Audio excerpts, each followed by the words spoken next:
Good evening, everybody, and welcome to week one of the Aegis Protector League DZG stream, where we have Urgottem Academy as the first opponent for Dread Zone Gaming Olympus. My name is Zymphonic, and joining me tonight is Silent Elements. Silent, how you doing tonight? I'm doing well. How are you?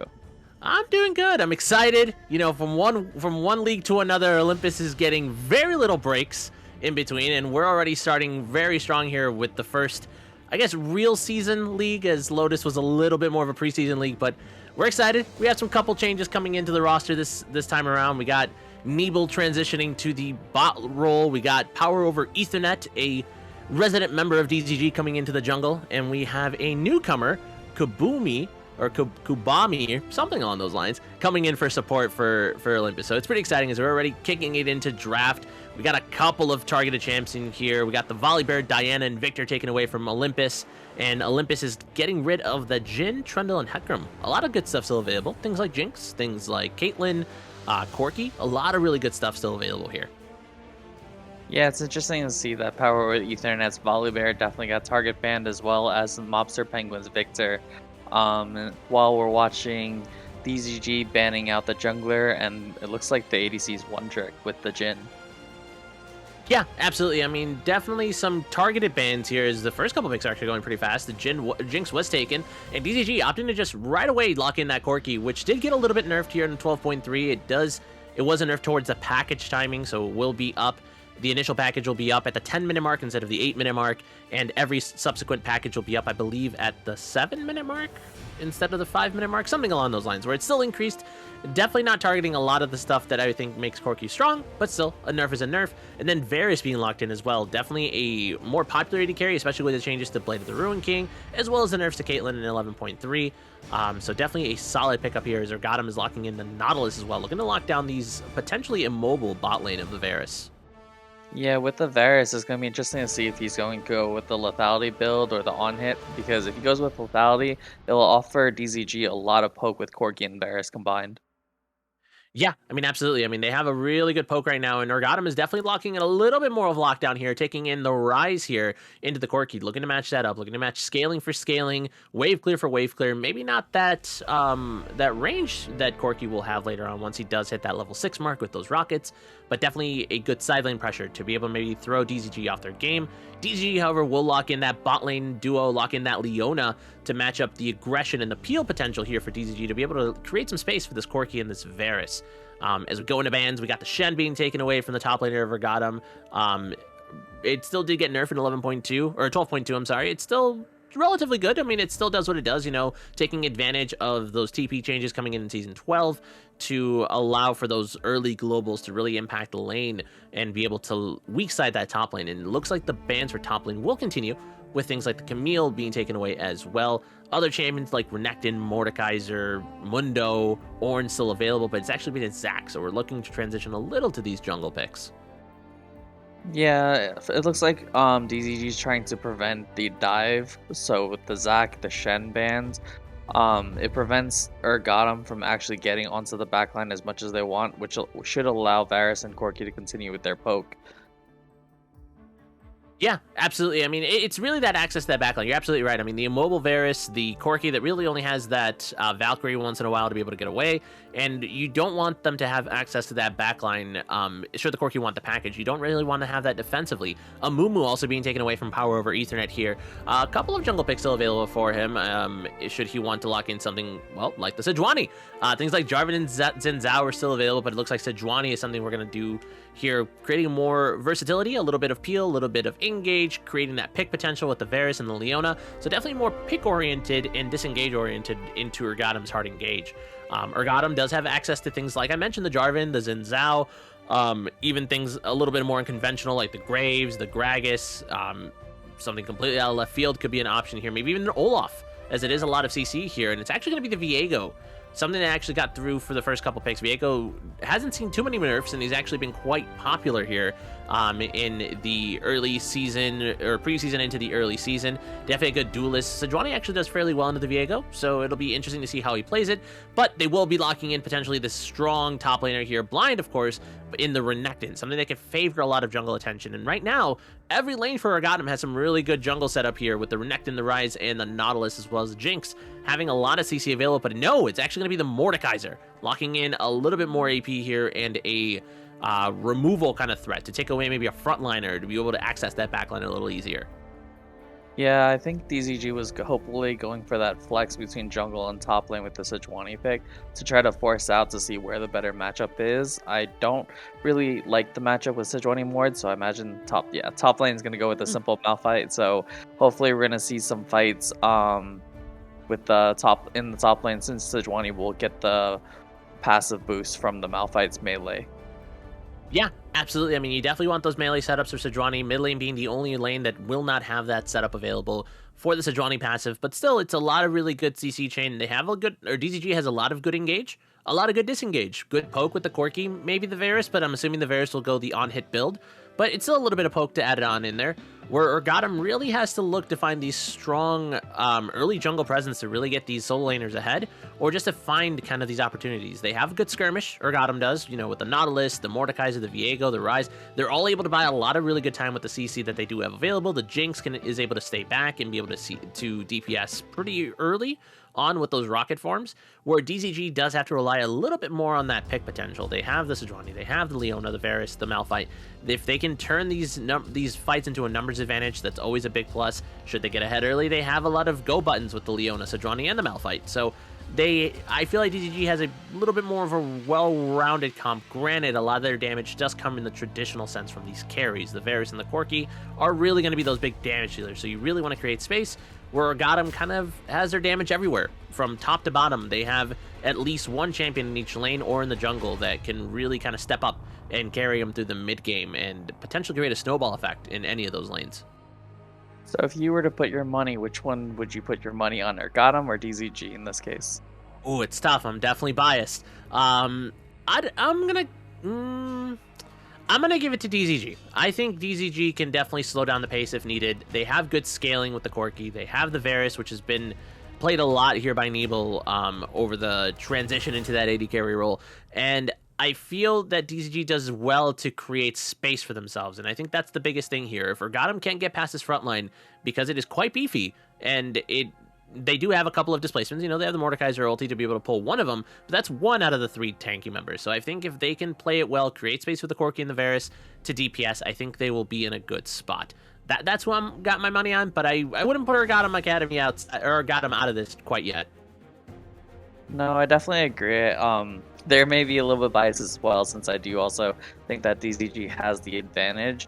But I feel like DZG's comp is a little bit more flexible. They can either go with poke, they can also keep disengage with it, while Urgottem really needs Jinx, Ryze, and Viego to really start carrying, whereas the Mordekaiser, and the Nautilus, they can only do picks. So I feel like it's just a little bit more beneficial to DZG. And it looks like we're going to be on a short break while we wait for the teams to get ready to get into Champ Select. Yeah, absolutely. It looks like there's just going to be a bit of a delay, but don't go away. We will be back shortly with game number 1 of DZG versus Urgottem Academy in our week 1 of the Aegis Protector League.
Welcome back, everybody, to game number 1 of Urgottem Academy versus Dread Zone Gaming Olympus for the week 1 of the Aegis Protectors League. Both teams opting to start out very quickly here. Actually, we're going to see Urgottem Academy already starting to go up top. We might see some spicy action here. They may be looking to find a pick in this top lane. DZG is opting for that 5-point start, so, oh man, Tofu might be in a bit of trouble here. He will actually step out. Oh, this is going to be potentially a little rough. He is going to get spotted out here. Fallen here is looking to chase him around. Oh, Octofu, he doesn't know where he's at. Flash could come out. Oh, Dredgeline will not connect as Octofu will be forced to flash early, and Urgottem Academy is going to go away quite happy with that top lane flat summoner. Yeah, that was kind of interesting to see Octofu try to bait out the other team and try to see what they were doing, but I think it was a little bit too greedy. While looking at the bot lanes, there are no heal on either side, and both ADCs opted for lethal tempo, so it should be an interesting game.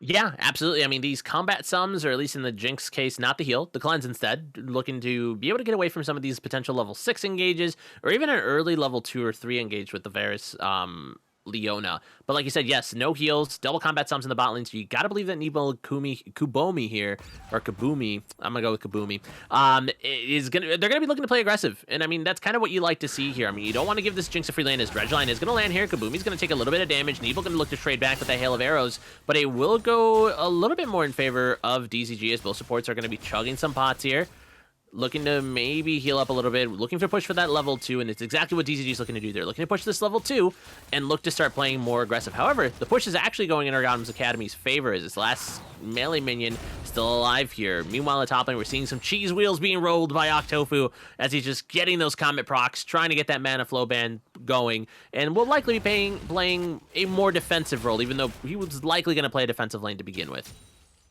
Yeah, and we're seeing both junglers start on opposite sides, so hopefully we're going to see some action on while one jungler is trying to gank bot lane, the other will try to help their top laner. Yeah, absolutely. I mean, it is really nice to see as we are seeing, a quick pause coming through. But you're right. I mean, they're definitely going to be looking to kind of help out these potentially opposite lanes here.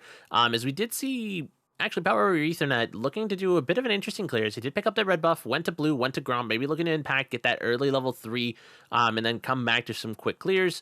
Bot lane might be an option, maybe going through a lane gank, as we are seeing the DZG bot lane pushing through or pushing forward in this lane.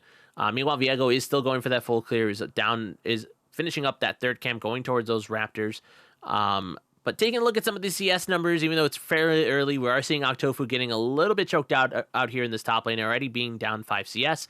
Probably due to the fact that the Mordekaiser can just kind of step up freely and pull him back at any point with this level 2, and just be able to zone off Octofu and kind of make his life a little bit more difficult.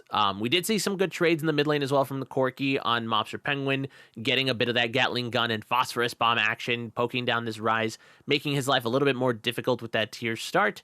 But aside from that, I mean, not a lot of action so far, not a lot of trying to find early leads just yet, but I'm sure it is well on its way with both junglers looking to hit that level 3 mark and these laners looking to already play aggressive on their respective sides. Yeah, we're watching all three lanes of DZG play as aggressive as possible. It was interesting to see what that Leona was trying to do when the minions finally reached lane where she was just standing inside the lane and wasn't even standing in a bush to try to see if they could ambush the other side. I honestly, Varus isn't really strong level 1. Usually he started E, so there wasn't really much damage that was going to come out of that. So I was honestly surprised on the decision making from bot lane, and hopefully Octofu can decide to come back with some CS when the minions that Mord is obviously pushing into his turret will reach, and then maybe Sejuani will also be on top side by the time it starts crashing. I'm not quite sure what the intention of this clear was. Maybe it was to prevent Viego from invading, but we'll definitely see. We'll come back once this pause is over. Yeah, we'll take a quick break and hopefully we'll be back real soon.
Alrighty, everybody, welcome back. We are getting back into this game real quick after that bit of a delay, as we did have some connection issues coming in from some teams, but it is all good. We're back in the action.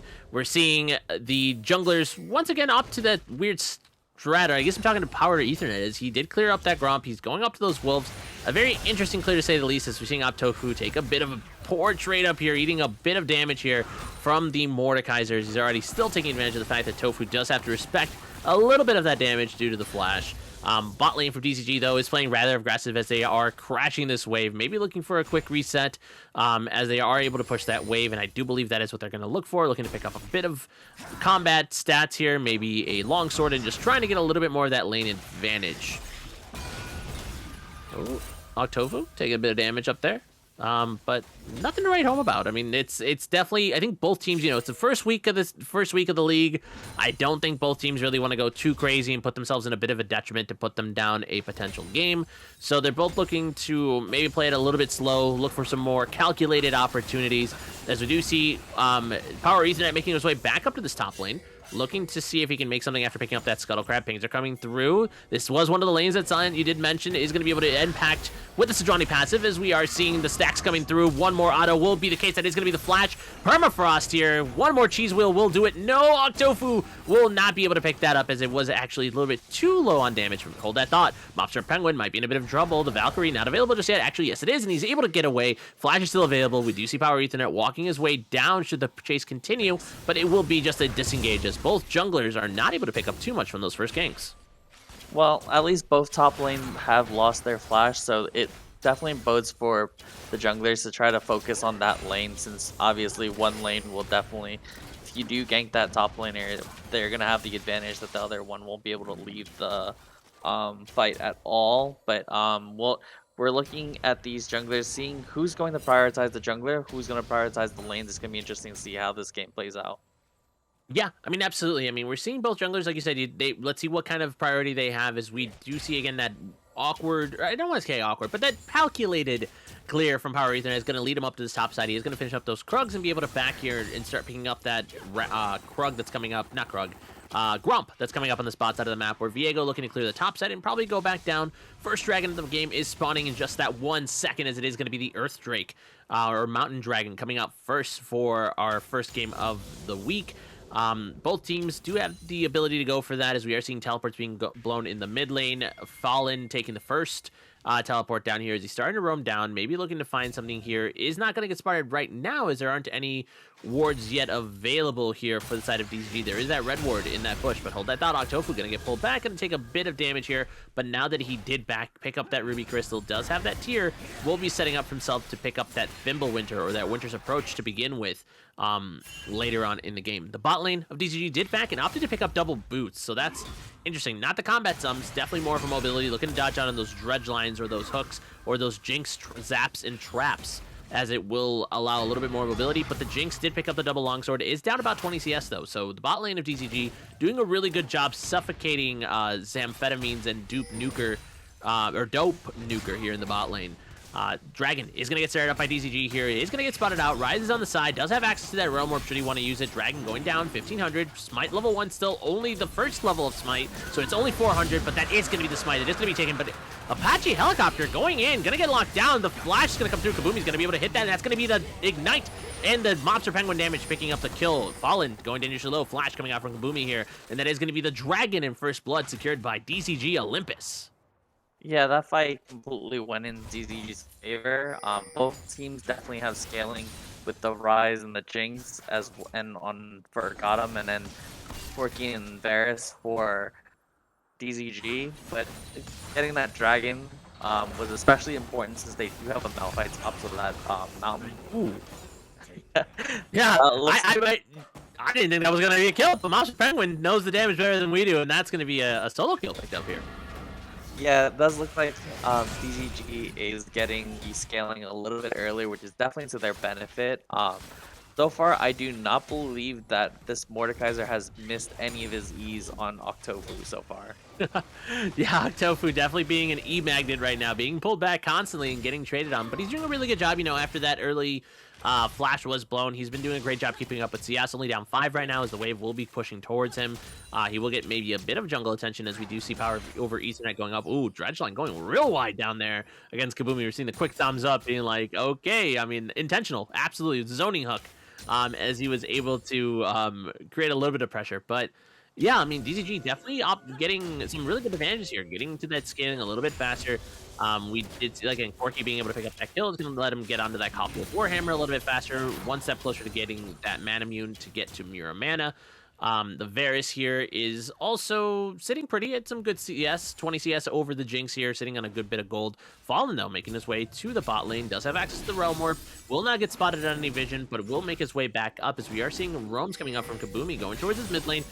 Rise is missing, however, so he will get spotted out on a ward here. So they do know that Kabumi's here. They can look for Fallen. They will look for Fallen. That's going to be a flash coming out very quickly as Fallen should have known that Kabumi was there, but opted to play very disrespectfully as DZG makes a rotation over to this Herald, almost right on spawn, 22 seconds after its spawning coming up, and they're going to be looking to pick this up along with the reset from Neebs in the bot lane.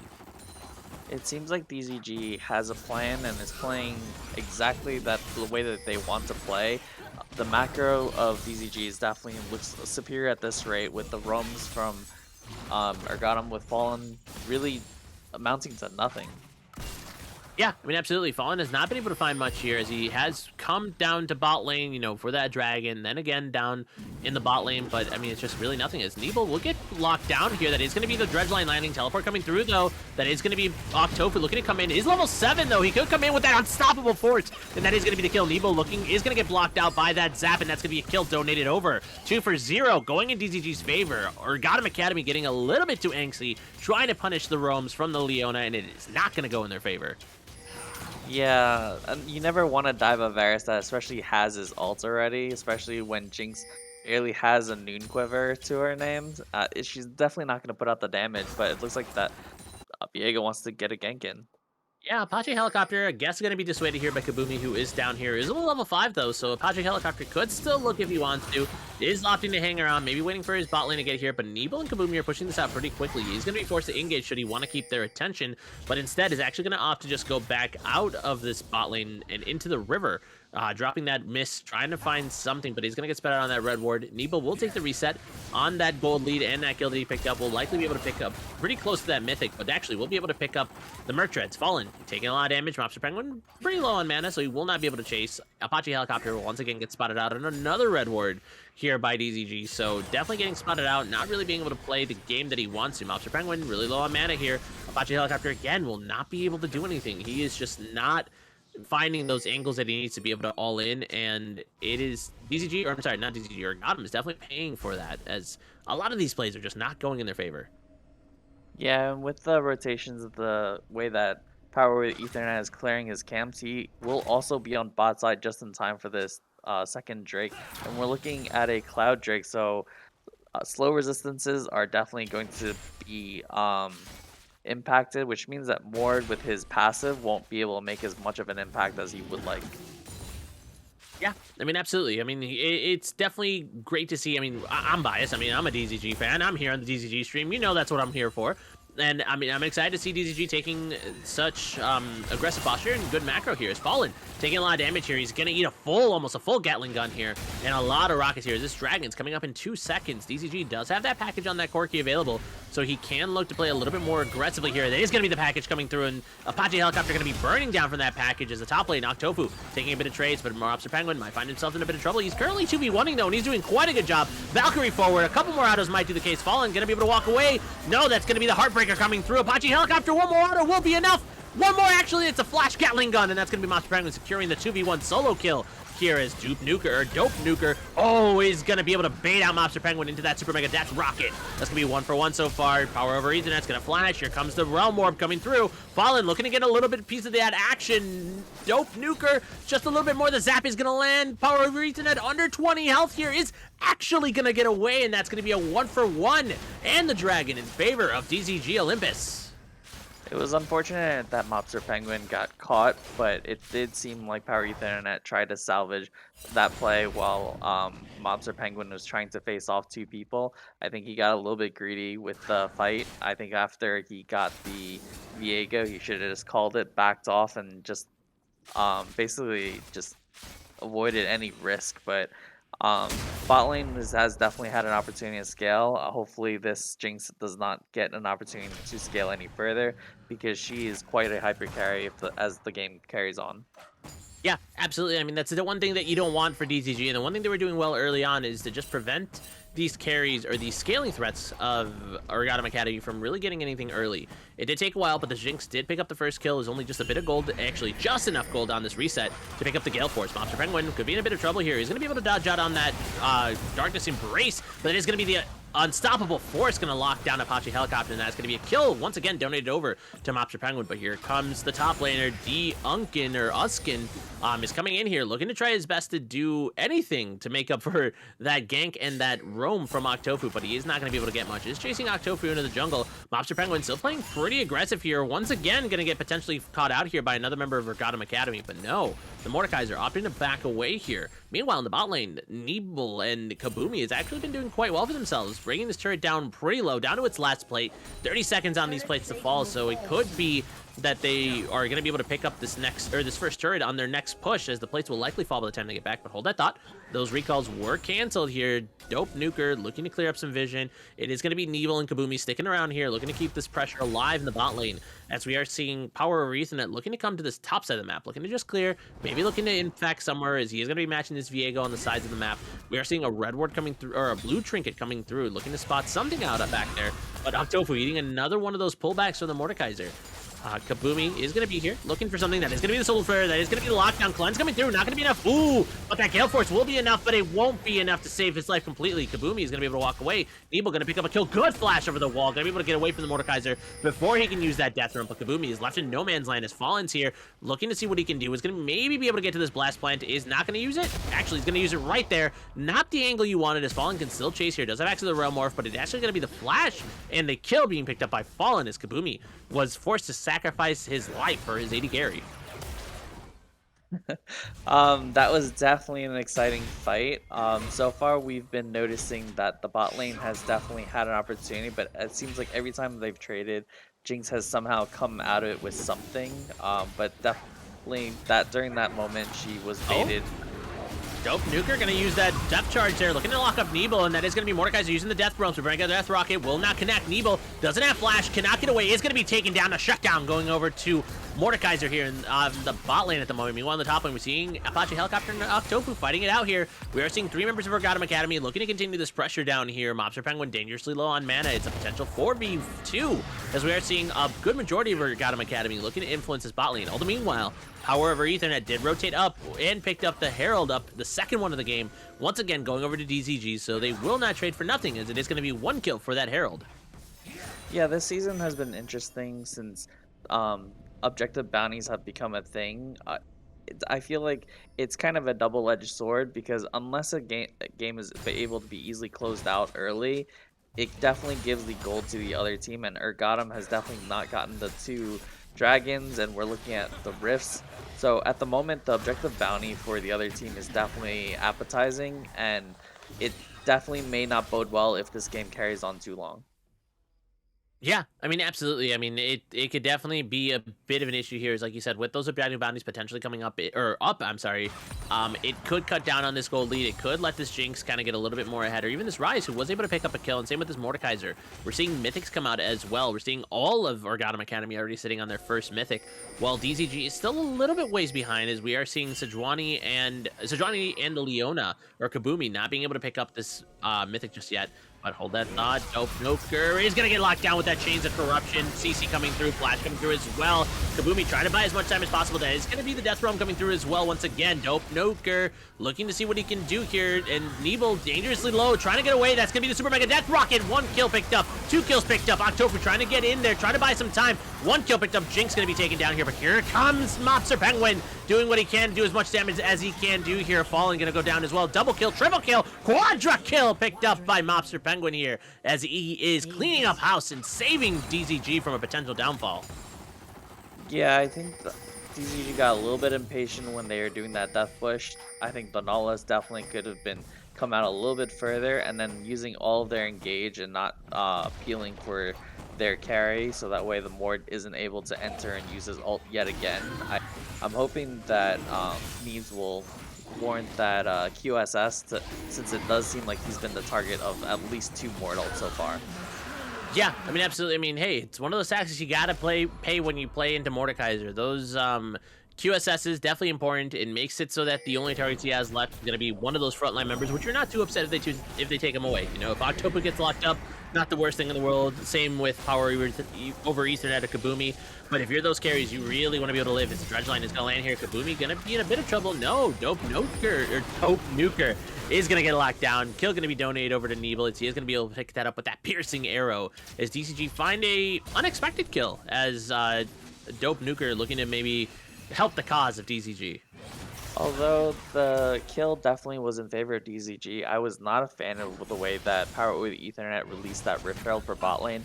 None of his laners were there to push for it, and although they did get a turret, I felt like they just definitely could have been utilized in a better way.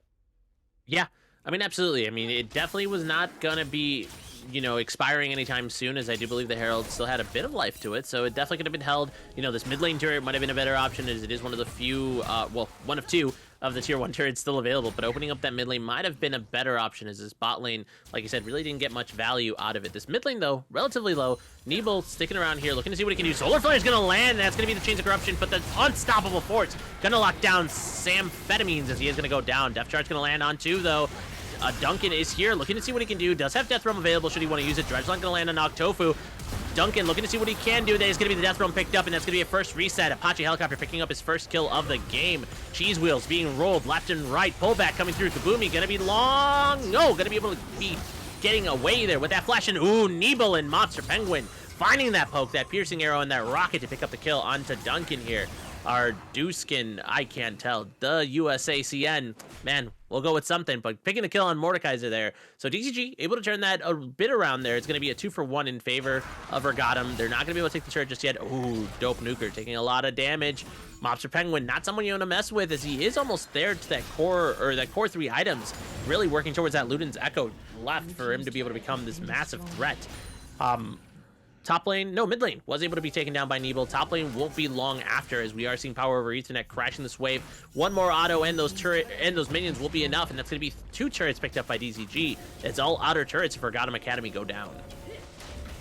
Yeah, we're looking at this Jinx. Interestingly, choose Gale Force. I honestly would have thought that Kraken would have warranted better, simply because that Gale Force is not going to be enough for the amount of CC that Leona brings. She has her ult, she has her Zenith Blade. She's just going to get on you. Honestly, the Gale Force just does not offer enough.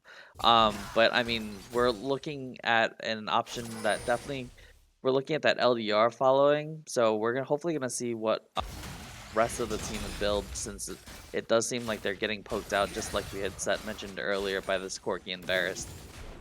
Yeah, I mean, absolutely. That is one of the benefits of drafting longer range, right? We have the range, really, Urgottem's range is only the Jinx, and a bit of Ryze's abilities, but realistically, DZG does have that range advantage against him. They don't necessarily have to play too far forward to be able to get a lot of poke. As you see Monster Penguin already landing a bit of rockets here onto Mordekaiser, looking to see what he can do. He is going to potentially get flanked here by Apache Helicopter. He's going to use a Valkyrie. He's going to get locked down. He's going to get CC'd. He's going to flash. That's going to be the Heartbreaker. Looking to do a little bit more damage. Death Realm is available, but it will not be used. That's a shutdown. Is going to be able to pick up here by Mordekaiser in this bot lane. All the meanwhile, though, DZG looking to respond, looking to rush this Baron. A little late on the start, as they did see the VA go down there for quite a bit of while, but it is going to be Ryze, Nautilus, and Jinx here trying to dissuade them as best they can. Solar Flare is going to land. It's going to be a lot of chain CC there. The bounce house is coming through as Nebel is going to be able to go on a killing spree and take down Fallen. Dope Nuker is going to be not long to follow, as it's going to be a double kill picked up by Nebel. Rotation towards the mid lane. This Baron is still on the table, but they're opting not to do it, as they'd rather be stopping this Apache Helicopter from being able to take a little bit more. Dragon coming up in 45 seconds. I guess this is their soul, so they're opting to not get dangerously low from this Baron and not be forced in a position where they can contest it. Instead, they're going to opt to take down this mid lane tier 2 turret, open up the map a little bit more, likely go for a quick reset and set up for this Dragon, though it is 30 seconds from now. So it is a little bit of a questionable reset as they are going to coming through. All the meanwhile, Mordekaiser was able to pick up a turret down there, narrow down this gold lead to a little over 6,000 gold. And it is going to be, again, those resets coming through. Dragon coming up in 15 seconds. Actually, resets will be stopped. Apache helicopters here. Top Mordekaiser's here as well. They're looking to maybe find a pick here before the rest of DZG can join up. Package is available for Mobster Penguin here, as they're going to be looking to poke down, do exactly what we just talked about. Poke them down and look to set themselves up for a potential advantageous fight. But DZG is kind of split here. We're seeing Mobster Penguin getting zoned off with power over Ethernet as the rest of DZG is looking to maybe collapse here. It's a very weird angle. Kabumi does have access to that solar flare should he want to use it, and that's likely going to be the signal for DZG to get started. But DZG just walking at Urgottem Academy, able to just zone him off here. Realm Orb coming through, though. That's going to be 3 members coming through in a weird angle. That's going to be the package coming used as well. Dope Nuker is going to do his best to get away here, and he's going to be taken down. Power over Ethernet is going to be taken there. Fallen, going to be locked down by that solar flare. Is going to be forced to flash. All the meanwhile, Mordekaiser locking out Tofu in there. That's going to be the Super Mega Death Rocket. Not enough. It's going to be the re-engage on the Fallen. Fallen's going to be taking dangerous low. Is going to trade onto Mobster Penguin. Shutdown going over to Fallen there onto Mobster Penguin, and it's going to be a 2-for-1 in favor of DZG, as well as the Infernal Soul and the rotation towards the Baron, as they do still have Nebel here, who did opt for that on-hit build, so he will be able to potentially shred through this, though he is the only bit of damage, so it might take a bit of while. We'll have to see once these autos start coming through, but this actually could take a while, and with Mordekaiser and Jinx on their way, I don't know if DZG is going to be able to finish this quite as quickly as they'd hope. Mordekaiser doesn't have access to the Death Realm. Flash coming through. Kabumi going to be looking for that lockdown. That is going to be the engage as well. Nebel's going to get pulled through, and that's going to be Kabumi taking up the kill onto Mordekaiser, as they once again, DZG will turn back onto the Baron. No, they will disengage. It was enough to dissuade them, and Urgottem Academy will not lose more than that. Apache Helicopter, though, maybe looking, may get caught out here. He's going to get knocked up. Teleport coming through. Apache Helicopter. Kabumi going on a killing spree. Dope Nuker going to get taken down shortly as well. Amphetamine is going to get chased down here, and in dominating, it's going to be Nebel. He's going to be pick up another kill. October picking up a third. Dope Nuker going to get sniped by Nebel, and that's going to be the ace coming out for DZG Olympus. And finally, this Baron will be theirs. So for the last 3 minutes, it's... Oh, it looks like a bug. Oh. It was a surrender. Looks like... I guess Urgottem Academy wants to save mental. They say, you know what? DZG, you can have this one. We'll see you in game 2, and that's exactly what's going to happen. Is Urgottem DZG, I'm sorry, gonna be able to take this first game convincingly, I guess you could say, 24-9. A lot of crazy action, constant fighting, and if anything, DZG looked good. Mobster Penguin dealing an insane amount of damage this game. 22,000 damage, 10,000 damage more than the next DZG carry, and more than that to the Rise. So interesting game 1. Yeah, I would say that the last 3 minutes, definitely there were some macro decisions by DZG that I definitely did not agree with. Like, for example, the Corki splitting bot lane when they definitely had a Malphite that could do roughly the same thing with a lot less risk, since that Corki was 7-1-1 and carrying a heavy bounty. And then both times that they did the Baron, it was without the Corki, who happens to be most of their damage. Hopefully we'll see a cleaner game 2. And we'll be back once we get into the champ select.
Welcome back, everybody, to Game 2 of Urgottem Academy versus DZG Olympus. Urgottem ended up forfeiting Game number 1 after a not-so-great series of events, but they are here back looking to take this blue side, maybe adjusting some bans, who knows, as we are seeing the Diana and the Volibear once again banned out by their side, DZG getting rid of Jin and the Trundle. We'll see if Urgottem wants to get rid of the Corki here, which I think was the big menace of the game, or if they want to take it in first side rotation, as they do get that first pick. It's going to be interesting to see if they do decide that or continue with that Victor ban. Yeah, that is valid. I mean, hey, one thing we know about Scoops is that he does like Victor, he does like Corki, but it's actually going to be the Sejuani going to be locked away. They're really targeting Power Ethernet here, eating another jungle ban, and DZG opted to ban the Hecarim themselves, so they're really narrowing down this jungle pool. Things like the Amumu are available, which was banned in rotation number 2. For Urgottem, a lot of other picks are available as well. The Viego, the Zinzao, the Zac, Jarvan. I mean, are we going to see a Power Ethernet Ivern special? We might, who knows? But for now, Jinx, Corki, Caitlyn, all on the table. Varus is also on there. If we want to go jungle, things like Zinzao and the Viego are available as well. We'll have to see what Urgottem Academy wants to do here. The Jinx didn't look too bad, but it was definitely being oppressed in this bot lane, so maybe that's not the priority, and instead it is going to be the Caitlyn. It is going to be a bit of a switch, but DZG is going to waste no time as they're already hovering this Corki. They're saying, hey man, if it ain't broke, don't fix it, and if you want to give it to us a second time, we'll gladly take it. Yeah, and we're going to definitely get an opportunity to see if DZG goes for that OP Jinx pick. It seems like everyone has been picking Jinx lately. Yeah, I mean, Jinx definitely one of the most bigger users, or the more great users of lethal tempo. As it is going to be, you know, the extended range with the rockets. Caitlyn, not to slouch herself in that department as well, which is why Caitlyn was so strong. She did get a bit of nerfs to that Piltover Peacemaker, as well as, I believe, her scaling AD, I believe. So it's not crazy nerfs, but it is definitely something that can bring her down a peg or two, as we are seeing a couple more AD carries.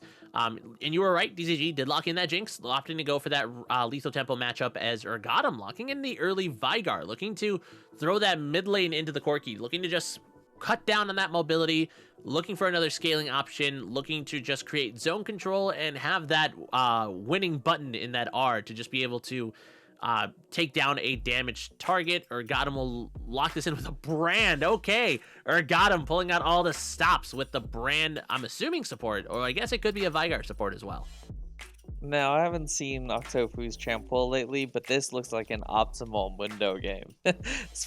especially with all the AP choices that they're opting for, and especially these squishy picks. I think the Karma selection for DZG is definitely a safe option. It gives Jinx a viable ability to poke with shields, and while steering clear of hopefully the brand's abilities. Yeah, absolutely. I mean, giving a bit of shield, bit of mobility, bit of just space control as well with those mantra-powered Qs will definitely help a bit more, as DZG and Urgottem looking to lock down these top laners now that they're going into the second phase. The Shen banned away from banned away by DZG. Malphite not going to be an option for Octopu here in the top lane. Jungles are still available as well. A lot of good jungle picks. The Viego, which was left open, is once again available for Urgottem. DZG has a couple more options as well for them should they want it. Top lane picks, like things like the Camille, I believe, are still available. I don't necessarily know what else the Urgottem 8 top laner plays, but there's definitely a lot of top laners available here that can go well. I would assume a split pusher, as you already have a lot of wave clear, a lot of zone control. Camille will be banned away from Octopu, and the Zac will be taken away by DZG. DZG did opt to take jungle here, I believe, in game number 1. Amumu is available. That's something that was banned away by Urgottem, should they want it. But it is going to be a potential Jarvan hover here. And I mean, it's good lockdown, a lot of mobility, or lack of mobility from the side of Urgottem. However, Jarvan locking himself into a cataclysm with any of those aside from the Caitlyn is definitely a bit of trouble. But they will do that. They will opt for the lock ability with this J4, the cataclysm, and we'll get to see what Tony or Power over Ethernet can do with that. Yeah, I feel like it's entirely important for this Jarvan to make an early impact, because if this game goes on too long, he is not going to want to engage on a brand or a Vigar. Yeah, I mean, you don't want to be locked in there. It's a lot of damage you're not going to be able to dance away from, as Poppy gets locked in by Urgottem Academy. Not a bad pick. Will that set fast presence or that W will be a good use to block the Jarvan engage. The ultimate is another really good option to push everything away. Granted, DZG's really only engage is this Jarvan, so DZG could opt to pivot away with this top lane pick and not really engage too much and look to poke down with Jinx, Karma, and Corki as Urgottem looking for this Wukong, and it is going to be the Wukong. What I'm assuming to be Poppy jungle and Wukong top here, locked in for Urgottem. Definitely a bit of a wumbo combo with the Brand Wukong, and a bit of zone control with the Veigar, Poppy, and Caitlyn. So interesting composition here by Urgottem. Octofu, we'll see what he locks in. He's looking at the Scraggus, would pair really well here as it does create more disengage for DZG to be able to continue that poke with the Corki, Jinx, and Karma. And with a few seconds left, and it is going to be that Gragas locked in for DZG. Octofu in the top lane it's again a good pick, has a lot of disengage, does create more space as well for DZG along with this Jarvan, and will really honestly be almost a repeat of what DZG did last game, which is just look for poke, look to whittle him down before fully engaging, and maybe even look to siege and just look to disengage should they look to come at them with the Poppy, the Wukong, or even the Brand. Yeah, and we definitely see some changes from Urgottem Academy. There was the Caitlyn, so now they have a lane bully instead of Jinx. That was a scaling hyper carry, as well as Poppy, who's able to actually gank with a presence instead of the Viego, who kind of makes his presence known by walking into lane, and he's really not able to CC much. So I think the Poppy definitely counters this Corki pick a little bit if they are able to lock him down. And the top lane has opted it again for another type of lane bully. They went from Mord to Wukong, so not much difference there. And Veigar is still a scaler, so that Rise, even though it's a completely different person playing the lane, they've opted again for a scaling AP mid laner, while DZG has opted again, it looks like mostly for poke with one engage and one in a disengage. So this Gragas, obviously he's going to be able to farm from safety in the top lane. After we watched last game that Mord and Malphite fight, so definitely I think this fight will be a little bit more interesting instead of a wet noodle fight, and we're going to definitely see hopefully an impact from the junglers a little bit earlier so that they can impact the rest of the game, and we'll be back after this break. Absolutely. It's going to be a great game as we're going to be seeing Urgottem Academy and DZG going for game number 2 in Aegis Protector League.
Welcome back, everybody, to Game 2 of Urgottem Academy versus DZG Olympus in Week 1 of the Aegis Protectors League. I want to say Platinum, but it is Platinum Protectors League, as both teams opting to go for a 5-point start this time. Not too many crazy shenanigans coming through from Urgottem Academy, they did get a flash in the early level 1.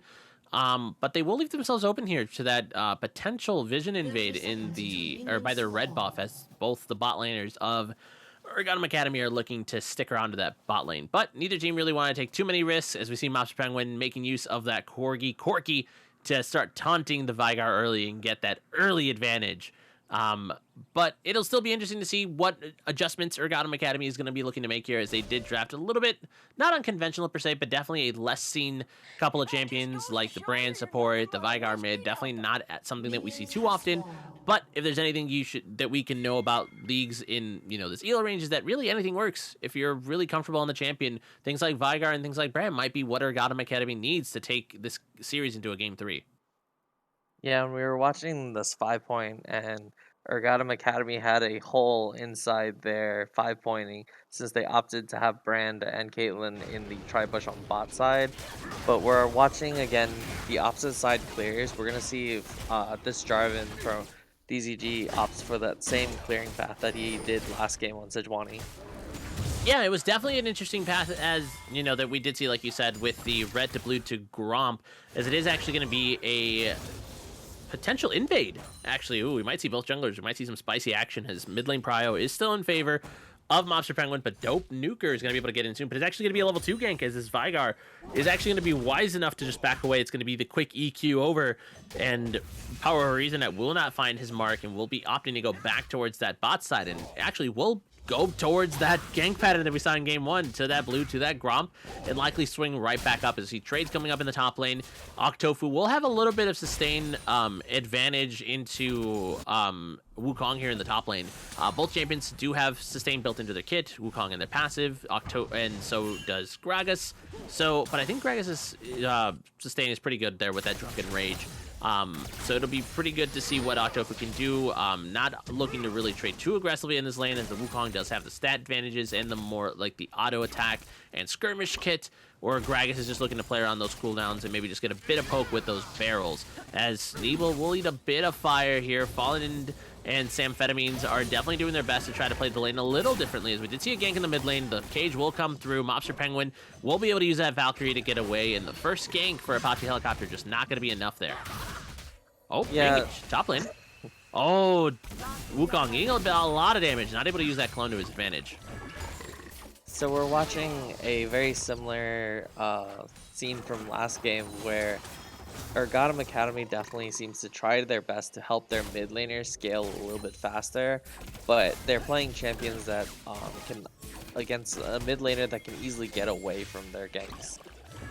Yeah, absolutely. I mean, yeah, Corki Valkyrie, definitely a thing. Looks like Power over Ethernet will get zoned off of that Scuttle Crab. Oh, no, actually, he was able to pick it up, and he was able to get away, but he was forced to use that flash. We see Fallen hit that level 3, gonna be able to use that full combo. He's gonna be able to land a little bit of more damage, but gank again. Apache Helicopter looking to do what he can. We'll use that dash to be able to push Monster Penguin into that edge of the cage, but we'll eat some turret shots in his favor, so it's actually not going to be enough to really do anything. Monster Penguin will be able to hold on to that flash, going to pop a couple of those corrupting pots, but that is an interesting combination that I didn't think of. I mean, the Poppy can force Monster Penguin into those edges of those cage with that dash or that wall crash. But Dope Nuker going to eat a little bit more damage. Monster Penguin doing a really good job to dodge out on that Dark Matter. Oh, Power over Ethernet is just going to walk in and stare down Apache Helicopters. He's going to be able to finish that recall and not get much else. Dope Nuker does have access to cage should he want it. Recalls are being channeled. Maybe they look for something here, as Dope Nuker is maybe a little bit hesitant to walk up. Hugging the bot side won't be enough to deter Power over Ethernet, as he will continue to finish that recall. Yeah, if Jarvan had used his red scanner a little bit earlier, he definitely would have seen the Poppy, and we potentially would have seen a fight break out. But right now, we're just seeing a lot of close misses. Caitlyn is doing a lot better job than last game with keeping up with CS, maybe due to the impact of this Brand pick. But we're also seeing a lot of interesting mana management from this Brand. He seems to be using it on cooldown, so I imagine that him sustaining this amount of poke is not going to last long. Yeah, and I think that's a really valid point. It's just, it's too early. You don't have any mana regen aside from that Frostfang or the Spell Thief's Edge. So it's definitely not a lot, as he probably has just about another W and Q available there, as he is going to get hit by that Empowered Mantra Q. The shield's going to come through. He's Kabumi looking to dodge out on anything that Fallen can throw. That is going to be the W thrown, but it will just be just about enough, as Fallen is going to be pretty much out of mana at this point and will be forced to play further back. Meanwhile, on the top lane, Octofu going to find Apache Helicopter here. It's going to not land the Body Slam, but neither is Steadfast Presence going to stop him from dashing, as both top end junglers are meeting up in this top side of the map. Meanwhile, we are seeing the loop around here. Apache Helicopter might be looking for Mobster Penguin here, as Dope Nuker gonna need a little bit more damage here. Here comes Apache Helicopter, though. He's gonna get pushed back. Mobster Penguin gonna be able to use that Valkyrie to get away, and that's gonna be, once again, the end of that gank. Nothing gained there for the side of Urgottem Academy. Yeah, we're watching with this brand and the Poppy go with the Dark Harvest. I was hoping the Vigar would also go with the Dark Harvest instead of Predator, just to get some spice out of this game. Yeah, I mean, that would have been nice, as Octofu just laughing in the face of Wukong here in the top lane, but Apache Helicopter's here. That's going to be a flash coming through, and the Tether going to land as well. Ooh, double W here, though. Stun going to land onto Kabumi here, but, I mean, Fallen does have the mana to follow up should he want to, but is opting not to. But another gank coming through, this time finally getting a bit of benefit from it, as Nebel will be down his flash. It seems like there's a disconnect with the jungler and Urgottem's bot lane, since they definitely did not have the wave managed, so they definitely weren't able to assist in time. So basically, that Poppy just got free hit from both sides of DZG's bot lane. Yeah, I mean, absolutely. I mean, the Poppy really was not able to do as much as she wanted to. It's the bot lane, like you said, did not respond. Maybe a bit of a disconnect there, and they weren't able to get much more. It's DZG starting up this Dragon with the Corki and the Jarvan. Kabumi looking to stop this recall. Will not be able to use that Mantra Q or that regular Inner Flame to be able to stop that recall, but that is going to be the Dragon, first of the game, secured by DZG, as we will see the Infernal Drake coming up as Dragon number 2. So we will be seeing Cloud Ocean or Hex Dragon Soul here. Mobster Penguin gonna get locked up in this cage, gonna be looking to dodge left and right. Here comes Apache Helicopter, but the Valkyrie gonna come through once again, as another gank just does not land here, or at least another roam towards his mid lane does not pay off, as Mobster Penguin sitting at almost 20 CS above his lane opponent.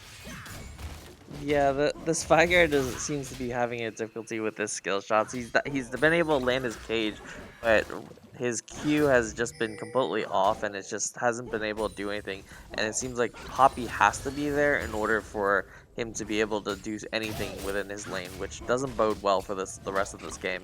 It just seems like it's going to be a continuation of last game, where DZG's jungler is just going to be on every objective. Yeah, cage again. Oh, Mobster Penguin's gonna get locked down, and that's actually, I guess he took a bit of your advice and was able to land all those abilities. Q, E, W, and that ultimate are gonna spell the first blood coming out for Urgottem Academy. Dope Nuker looking to be that change that this team needed after game 1.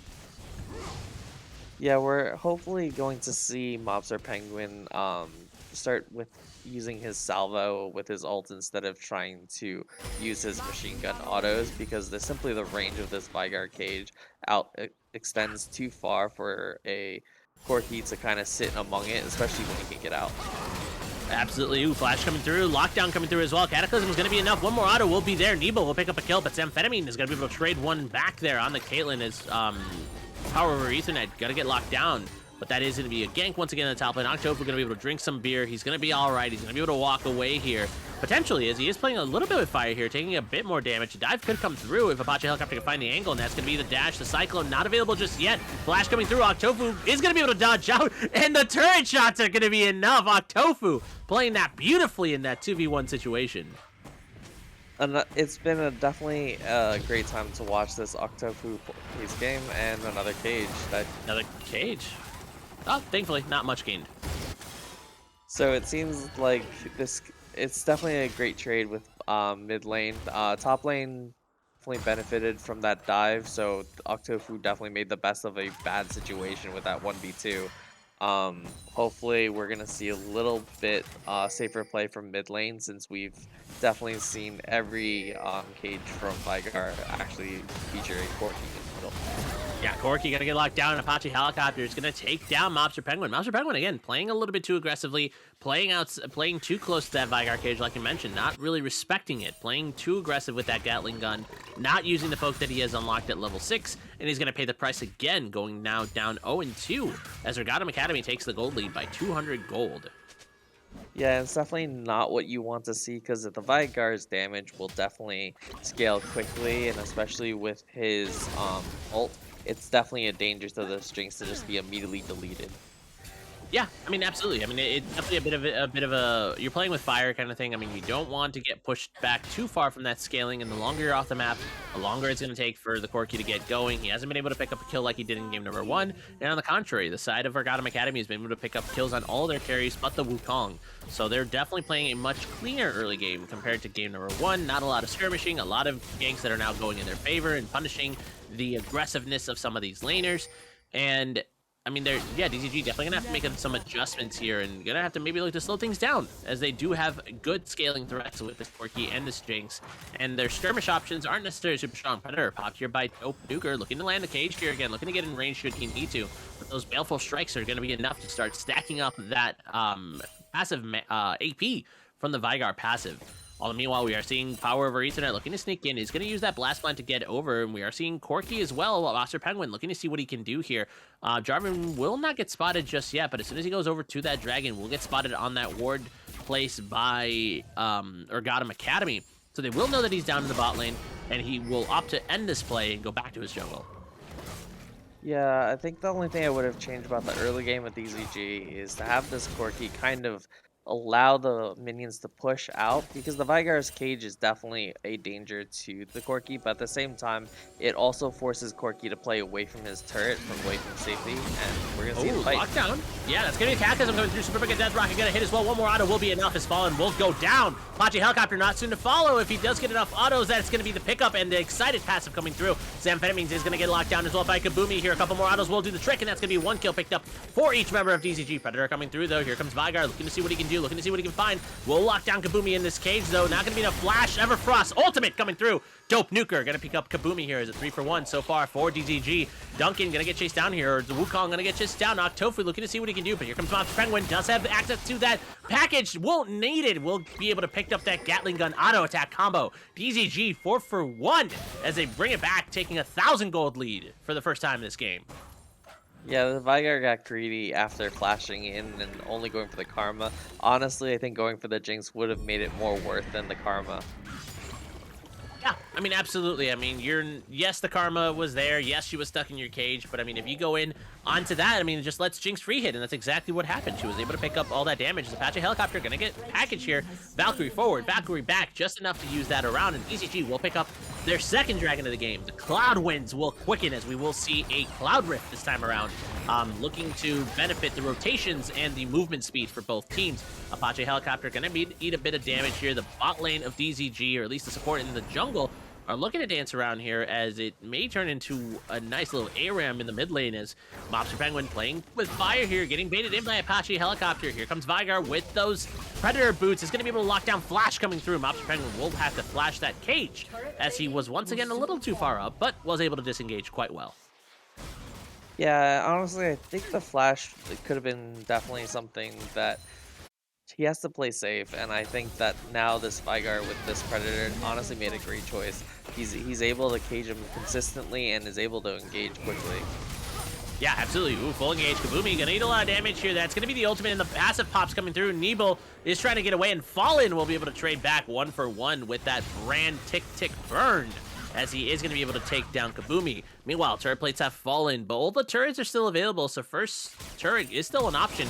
Amphetamines, though, flash knock-up ultimate coming through. Nebel will likely get donated to kill. A couple more autos will be the case, and Nebel will go on a rampage for 0-3 on this Jinx. Although, meanwhile, Octofu fighting up against this Wukong in the top lane, looking to trade as fast as he can here. Clone unavailable. Cyclone will be used a little bit prematurely here as he's eating a lot of damage. Octofu will use that explosive cast to try to get away from him. All the meanwhile, the rest of Urgottem Academy is coming up here. Apache Helicopter looking to get in here, but that's going to be the body slam dash coming through. Predator on the Vigar being popped here. Octofu will get locked up. Does have flash. He's actually going to flash into the cage, and that's going to be the kill picked up. Apache Helicopter going to pick up the kill. That Vigar ultimate will be used in vain. Yeah, I this Vigar is definitely making an impact with his roams. He roamed bot lane, he got a kill. He roamed top lane. I believe he got an assist off that.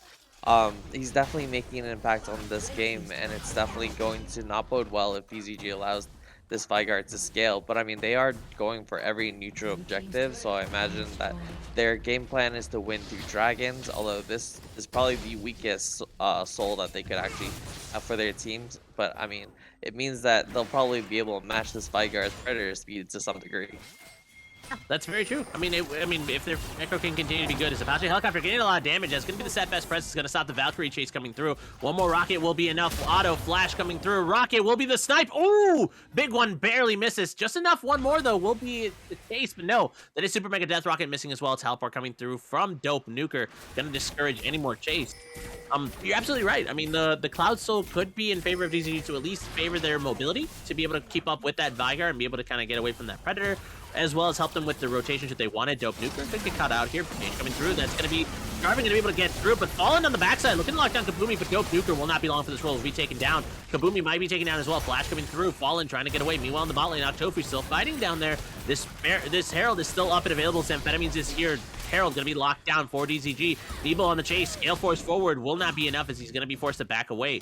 Wukong and Tofu in the bot lane looking to continue this fight. Octofu could chase should he want to. It is a 1v1 situation. Body Slam going to land, but that will be all she wrote as DZG will lock in one kill plus the Herald for their side. And I think it's important to note that both top lane and jungle for Urgottem have not completed any item. So we're still looking at a potential, I believe it's Trinity Force that going to be seen, or Divine Sunder. I forget which one. I think that's Divine Sunder.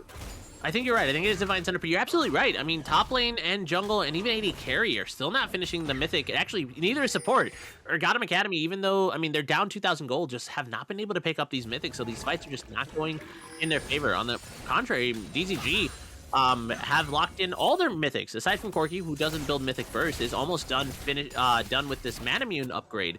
So it is definitely DCG favored now, as it is going to be the engage coming through. The stun's going to come through. Apache Helicopter going to be looking for the lockdown. Aerofrost coming through as well. A lot of damage. That Perma CC Octofu had nowhere to go, nowhere to move.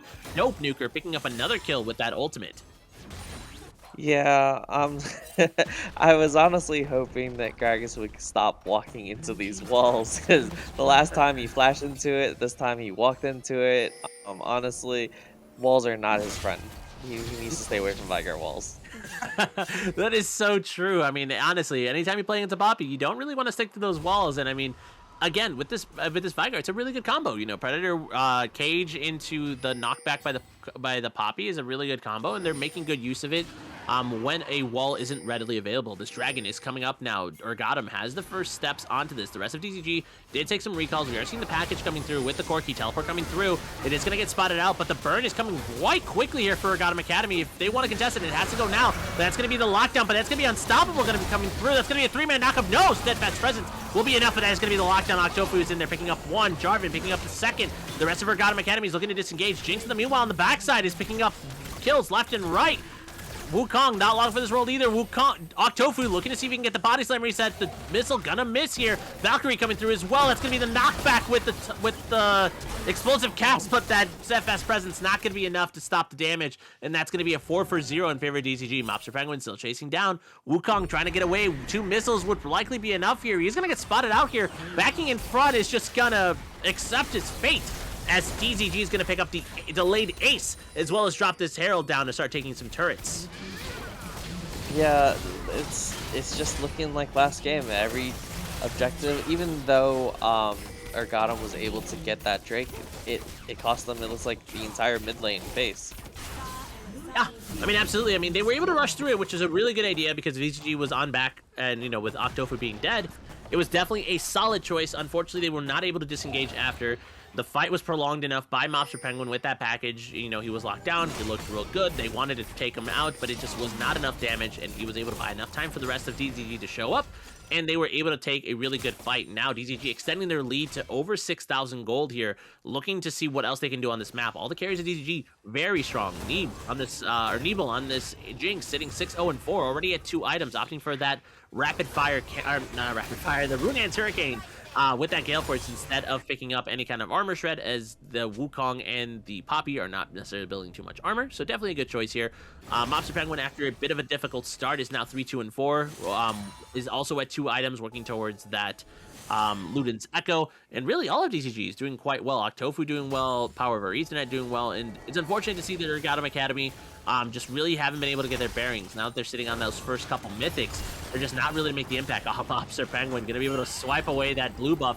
Could potentially get locked down here though, but Kabumi's here looking to back him up. Nope, Nuker gonna be able to not land that cage.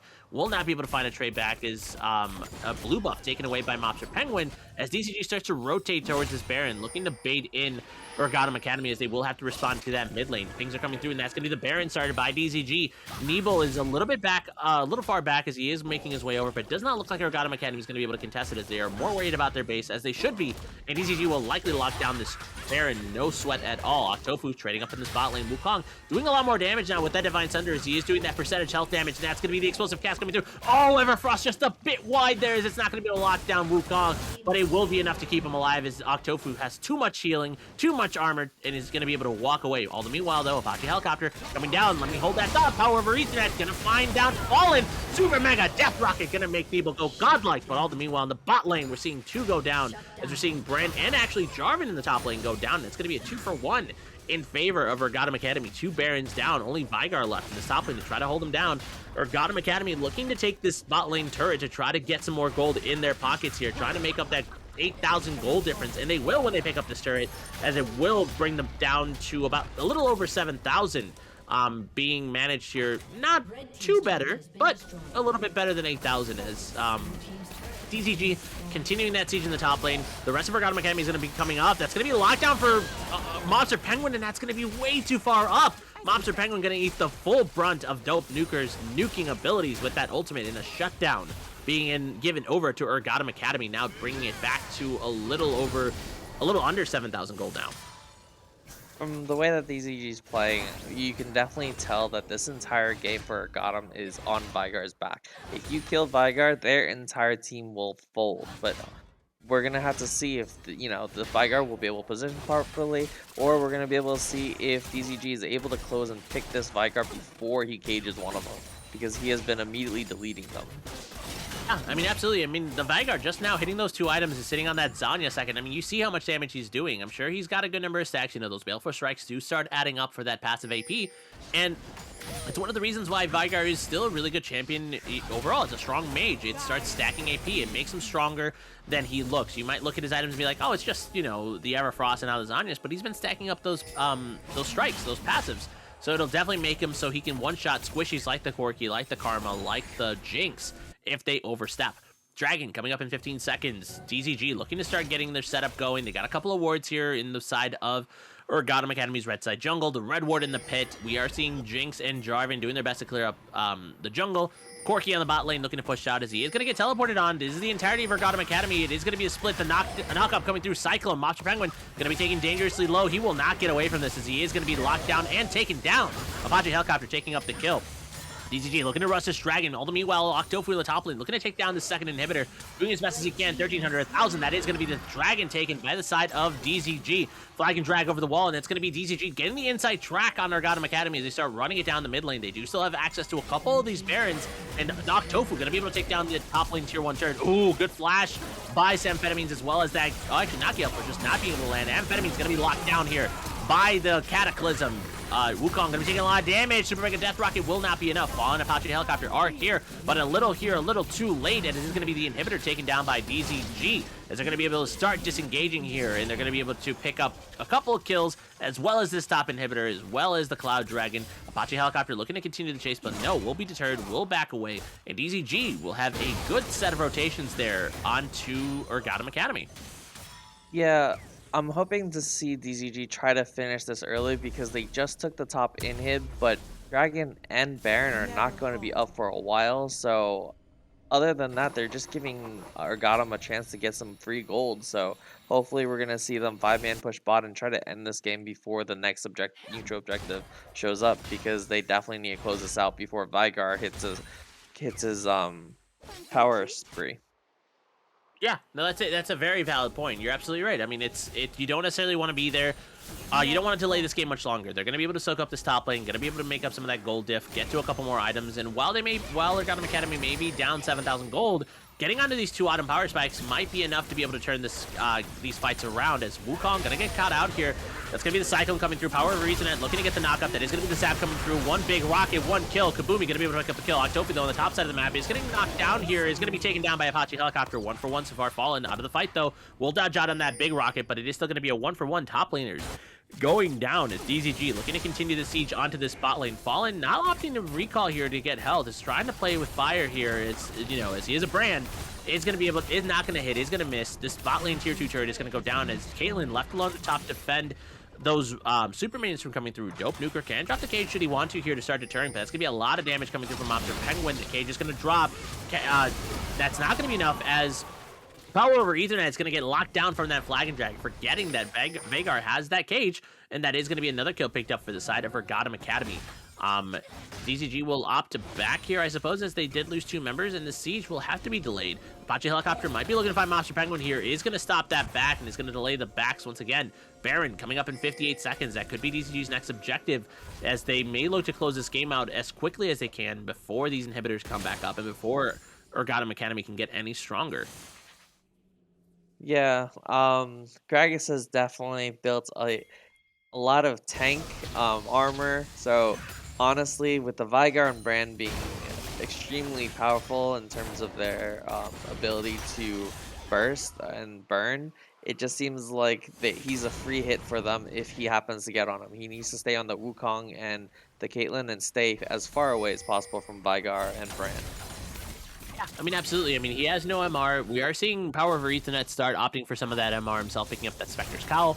But yeah, I mean, Octopu's only MR is those Merc Treads, as he did pick up the Kindle Gen instead of picking up any MR. Is adding a little bit more health to his kit, so hopefully that'll give him a little bit of survivability.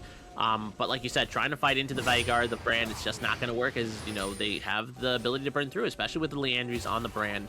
As DZG is a bit on the back foot here, doesn't have a lot of vision in this Baron pit. It's going to be Urgottem Academy going to start setting up some plays here, looking to maybe bait out this Baron, as they are going to be able to clear. They're going to be maybe looking for a bait. DZG looking to push through this mid lane. Power over Ethernet could get caught out here. No, will not opt to check that bush. Is a little bit more concerned about what could happen here. Apache Helicopter going to start hitting those wards there, as it could be Urgottem, but no, Urgottem's actually playing a little bit too slow, as DZG has again the inside track towards his mid lane. Going to be able to take down this mid lane turret before the rest of Urgottem Academy can get those resets in. The resets fully coming through now, though. It is going to be Urgottem Academy looking to engage here. Cyclone onto 3. Power over Ethernet looking to create some space. That's going to be the Pyroclasm coming through as well. Cataclysm coming through. Power over Ethernet going to go down, but Nebel going to pick up another kill. That's going to be a massive amount of damage here, as we're going to see a double kill coming out for Nebel here. Monster Penguin looking to land some rockets. It's going to be another kill. October picking his first one of this fight, and this is absolutely going to be game. DZG, an explosive final fight here, just landing every bit of damage they needed to take their week 1 win in the Aegis Protector League against Urgottem Academy 2-0. Yeah, it's been a great game to watch these 2 games.